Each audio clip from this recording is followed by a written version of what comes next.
Kalau ibu ingin mengoptimalkan semua fitrah manusia, fitrah perempuan yang baik itu dikeluarkannya dari jiwa apa tadi? Masih ingat? Takwa ya? Kan ada nafsu, ada takwa kan? Ada fujur, ada takwa. Sekarang lihat, Quran surah 4 ayat 1. Ya ayyuhan nasu taqu rabbakumul ladzi khalaqakum min nafsin wahidah wa khalaqa minha zaujaha. Highlight ini. Hei semua manusia, tingkatkanlah takwamu kepada Allah yang telah mencipta, merawatmu, peduli dengan engkau. Rabb itu yang peduli, yang merawat, memberikan semua kebutuhan dan kebaikan. Bawa ini ke kalimat perempuannya wazauj di situ. Tempatkan untuk perempuan. Hei semua perempuan yang telah aku cipta, keluarkan potensi takwamu, tingkatkan takwa dan kedekatanmu dengan aku, Rabbu yang telah menciptakanmu dengan istimewa. Aku yang peduli kepadamu. Aku yang mencukupkan semua kebutuhanmu. Jadi pesan Allah ketika ibu menyadari semua keistimewaan ini, pesan pertama yang Allah berikan adalah aktifkan semua keistimewaan yang telah Allah berikan yang bersumber dari jiwa takwa. Pelan-pelan. Paham sampai sini? Kemudian wa khalaqa minha zawjaha wa batta minhuma rijalan katsiran wa nisaa. Perhatikan, kalau ibu mampu mengoptimalkan itu, kemudian ibu hidup sampai berumah tangga pun berpasangan, akan terlahirlah anak-anak yang kuat baik lelaki atau perempuan. Ini menunjukkan kesan bahwa seorang ibu yang hebat, yang mampu mendekati Allah dengan takwanya, itu ternyata akan menular kebaikan ketakwaan itu yang bermanfaat untuk anak-anaknya, mau laki-laki atau perempuan. Makanya saya sering katakan, jurusan terbaik untuk perempuan itu jadi perempuan yang salehah. Kalau istri salehah, ibu-ibu yang salehah, nenek yang salehah. Dan betapa banyak orang hebat, bahkan laki-laki, itu menjadi bintang di zamannya yang melewati setiap era, itu karena peran ibunya. Saya mau rinci bu ya. Ibu pernah dengar kan Imam Asy-Syafi'i? Bu, dikenal sampai sekarang itu, ibu jangan kira cuma ayahnya. Yang berjuang maksimal itu, ayahnya kan meninggal, ibunya. Imam Syafi'i itu lahirnya di Gaza, 150 Hijrah. Ayahnya meninggal. Bu, ini saya sampaikan penting sekali. Yang gendong dari kecil itu ibunya. Ibunya yang memulai ketakwaan kepada Allah, mendekati Allah, rajin sholatnya, lalu diwariskan pada anaknya. Beliau yang gendong Syafi'i kecil tawaf keliling Ka'bah. Disimpan di halaqah para ulama. Kemudian dibawa untuk menyatu dengan Arab Badui supaya tahu bahasa mereka yang bening, sehingga sama dengan bahasa Quraisy. Itu ibunya. Muridnya Imam Asy-Syafi'i, Imam Ahmad, lahir 164 Hijrah. Itu viral dalam kisah. Imam Ahmad itu hafal 1 juta hadis. Ibu tahu bagaimana kesalehan ibunya? Ibunda beliau saking dekatnya dengan Allah, dan kedekatan itu ditularkan kepada anaknya. Itu Imam Ahmad selalu dibangunkan menjelang subuh itu, sampai dalam musim dingin pun dimasakin air dulu, diwudukkan dengan air hangat. Walaupun dalam masa haidnya itu digendong, diantar ke masjid, ibunya nunggu di luar. Selesai dengan para ulama, balik lagi. Itu berkah ibunya. Ibu buka kitab Fathul Bari 16 jilid, buka jilid pertama di mukaddimah. Imam Al-Bukhari itu ibunya luar biasa. Beliau lahir, ayahnya meninggal dunia, usia sekitar 2 tahun menjelang 4 itu matanya divonis buta permanen. Tapi ibunya, dia punya mihrab, hamparan sajadahnya, dekatnya dengan Allah, doanya luar biasa. Anaknya diganti dari matanya yang tidak melihat itu dengan kecerdasan dalam jiwanya. Sekali dibacakan langsung ingat. Dan ibu mau bacakan berapa banyak pun bisa diulang dari awal, titik komanya sama. Al-Bukhari. Saya bacakan 10 hadis.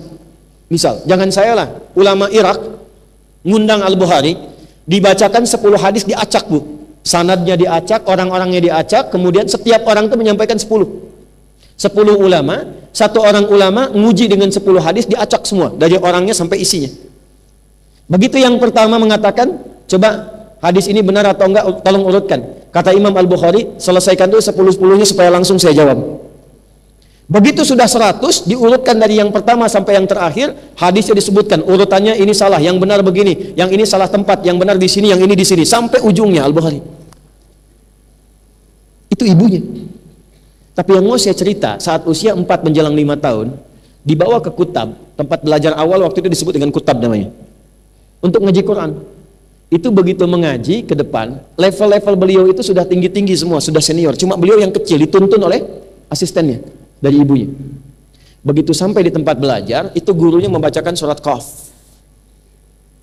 Udah selesai, nanya iseng begini, man hafidha, siapa yang sudah hafal? Itu cuma Al-Bukhari kecil yang angkat tangan mengatakan, hafidhu an dhahri qalbi, saya sudah hafal dalam diriku. Hafal dalam kepala, itu kalimat yang benar. Ada hafal di dalam kepala, ada hafal di luar kepala. Hafal di luar kepala itu belum hafal namanya, karena masih di luar. Al-Bukhari benar kalimatnya, saya hafal di dalam kepala saya. Gurunya penasaran, diminta ke depan. Ini kisah nyata. Ta'al ya bunai, anakku sayang, maju ke depan. Nah, ini guru-guru kalau ikut pengajian ini, itu penting komunikasi dengan murid supaya merasa nyaman saat belajar. Begitu ke depan, ikra, baca. Bukan hanya hafalannya yang sempurna, tapi sifat hurufnya, tajwidnya, sampai ke makhrajnya itu persis sama dengan syekhnya. Maka didoakan, ditepuk pundaknya oleh syekhnya, atau kama kala terjadi seperti dulu. Apa yang terjadi? Kata syekhnya, minal an tadrusul hadis. Mulai sejak ini ananda langsung belajar hadis. Karena syekhnya menyimpulkan Quran itu sudah dijamin oleh Allah mudah dihafal. Hadis gak ada jaminan. Tapi anak ini adalah bintang, adalah berlian yang pasti kalau belajar hadis pun akan cepat dihafal. Maka dengan bangga pulang ke rumahnya, ini kisah nyata, bertemu dengan ibunya. Dia nggak lihat, dia katakan, Ummi, tadi terjadi begini. Tadi saya belajar, kemudian saya diminta di tes hafalan, saya mengatakan begini, lalu guru saya mengatakan sekarang belajar hadis. Kata Al-Bukhari kecil, uridul hadis. Mi, saya pengen belajar hadis. Kata ibunya, ya bunayya iktafi bil Quran. Anakku sayang, Quran dulu ya. Nanti kalau Quran dah selesai, baru hadis. Kata Al-Bukhari, la uridul hadis. Enggak Mi, saya yakin dengan Syekh. Saya pengen bersamaan belajar Quran. Lalu setelah itu beliau meraba jalan ke kamarnya, ibunya masuk ke mihrabnya tadi. Nanti di akhir saya tutup cara untuk mengaktifkan jiwa takwa bagi perempuan. Salah satunya itu, coba ibu siapkan mihrab. Yang di situ khusus ibu mencurhatkan diri dengan Allah. Masuk ke mihrabnya, dibentangkan sajadah, di situ beliau sholat 2 rakaat, berdoa minta dalam sujud kepada Allah supaya Al-Bukhari diberikan kesembuhan dalam matanya. Nah, saat ibunya ini berdoa, mengalir air mata, Yal Basir, Yalladhi ala kulli syai'in qadir, a'idz basirat tabni. Ya Allah yang maha melihat, yang maha melampaui kuasamu atas segala hal, mohon kembalikan penglihatan anakku. Itu karena lelah tertidur, Al-Bukhari sedang mengulangi surat Qaf tadi. Sampailah di ayat 21 sampai 22. Begitu sampai di ayat itu dibacakan kalimat begini ayatnya. Laqad kunta fi ghaflatin min hadza fakashafna anka ghita'aka fabasaruka al-yawma hadid. Ayat ini sebetulnya berbicara tentang hukum akhirat yang semua orang tak melihat, dibuka oleh Allah pandangannya supaya melihat. Maka keberkahan ayat ini diturunkan pada Al-Bukhari ketika sampai pada kalimat laqad kunta fi ghaflatin an hadza. Dulu pandanganmu tertutup, gak bisa lihat. Fakashafna anka ghita'aka, maka mulai hari ini kami buka singkapan pandanganmu, fabasaruka al-yawma hadid, mulai detik ini kamu akan melihat lagi dengan tajam. Itu yang menurut medis butanya permanen, seketika terbuka pandangannya, ibunya mimpi ketemu Nabi Ibrahim, disampaikan bahwa anakmu akan melihat lagi. Karena nama Al-Bukhari itu bukan nama asli. Aslinya Muhammad bin Ismail bin Ibrahim bin Al-Bardizbah bin Al-Mughirah Al-Ju'fi, Al-Bukhari, Al-Khurasani, Al-Uzbekistani sekarang. Jadi Muhammad bin Ismail bin Ibrahim. Kalau ibu namakan nama orang-orang soleh, itu artinya tafaul, ingin mengikuti jejak kemuliaan mereka. Nah, di antara kemuliaannya Allah dekatkan sifatnya. Maka ketika ibu Imam Al-Bukhari berdoa, datang Nabi Ibrahim dalam tidurnya mengatakan, anakmu dapat kabar gembira dari Allah, akan melihat lagi. Anaknya mengulang Quran. Begitu tertidur, ini mengulang Quran sampai ke kalimat tadi, langsung dia kaget bangun, dia panggil ibunya. Ummi laqad ra'ait. Ibu saya melihat lagi, katanya. Ibunya kaget bangun, dipeluk anaknya, ditenangkan. Nih, lihat bahasa ibu, ditenangkan. Ya bunayya rabbama ra'aita biqalbik. Nah, mungkin engkau melihat dengan hatimu. La bal bi'aini, enggak dengan mata saya. Ini ibu pakai baju ini, di sekitar kita ada benda ini. Maka sadar ibunya bahwa anaknya sudah mendapatkan kemuliaan dari Allah, dibuka kembali penglihatannya, keduanya berpelukan. Sejak itulah belajar hadis sampai menghimpun Sahih Al-Bukhari sekitar 16 tahun.